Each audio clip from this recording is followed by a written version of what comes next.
Hey guys, my name is Riyan Sheikh and welcome back to my channel Code Easy।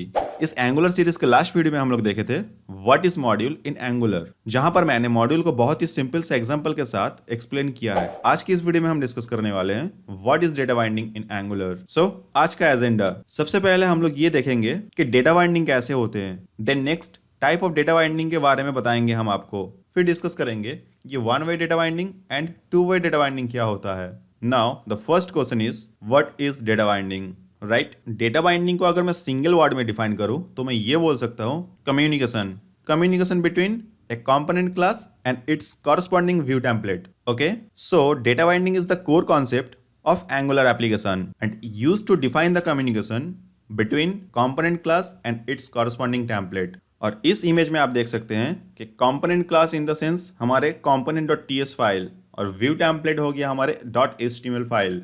इन दोनों के बीच जब आपस में डेटा कम्युनिकेट होता है वो प्रोसेस थ्रू डेटा बाइंडिंग होते हैं।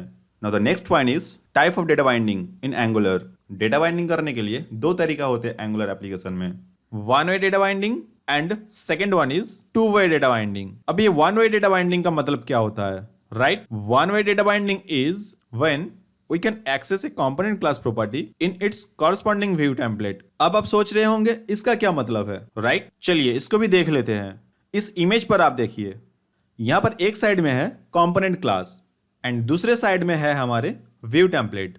ओके, अब मान लो यहां पर डेटा पास हो रहा है कंपोनेंट क्लास से व्यू टेम्पलेट पर, तो ये सिंपली वन वे कम्युनिकेशन हो रहा है, राइट। और इसीलिए ही इसको बोला जाता है वन वे डेटा बाइंडिंग। अब ये वन वे डेटा को बाइंड करने के लिए तीन प्रोसेस होते हैं हमारे पास। इसमें से जो पहला प्रोसेस है वो है इंटरपोलेशन। इस प्रोसेस को स्ट्रिंग इंटरपोलेशन भी बोला जाता है और इस केसेस में डेटा कंपोनेंट से व्यू टेम्पलेट पर पास होते हैं। अब जो सेकेंड प्रोसेस है वो है प्रॉपर्टी बाइंडिंग और इस केसेस में भी डेटा कंपोनेंट से व्यू टेम्पलेट पर पास होते हैं।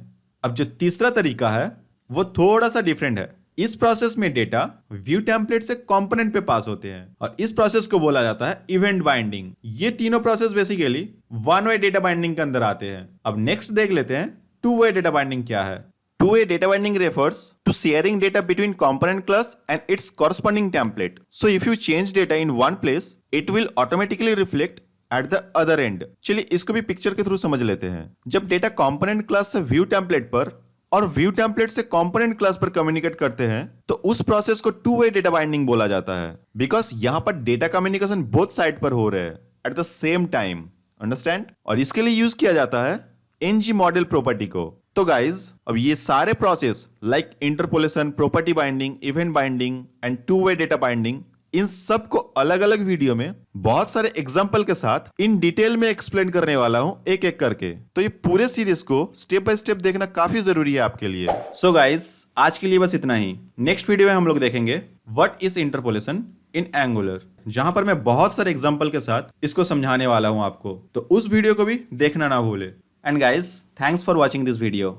If you really enjoyed this video, please hit the like button and also subscribe my channel for more videos like this. If you have any doubts and queries, please feel free to comment in the comment section below. Thank you so much guys. Stay safe and stay happy. Bye bye.